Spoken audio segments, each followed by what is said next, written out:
Seher yeni koy beni erkeme, seher yeni saçlarım seypama, yürekte temiz söyle bak, yeter söyleyeyim yarıma.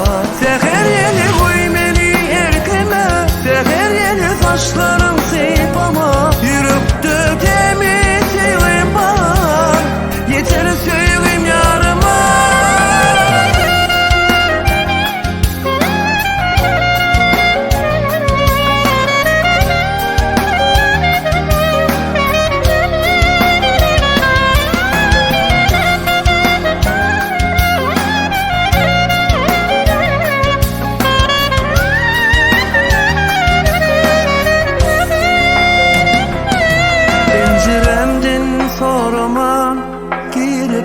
Seher yeni oy pikirme karaman, arayan perilerini verdim söyle fikrimi, verdim söyle seni, görsem dilim tutun yar, yetir yara sözümü.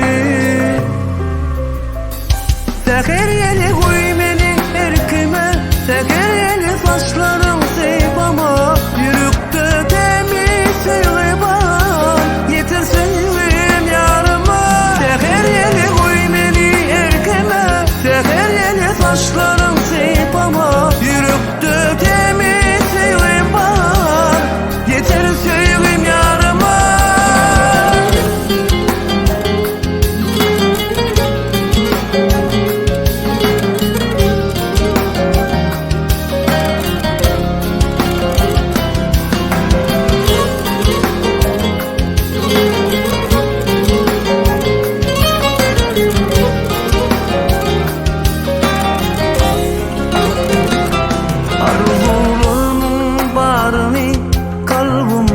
Kıyzarımı unutken ayda bilmem, görsem yar didarımı.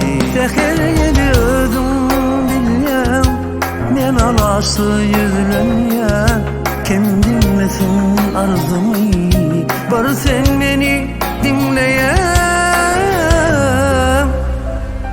Seher yeni koy beni erkime, seher yeni saçlarım seypama, yürekte temiz söyle bak, yeter söyleyeyim yarıma.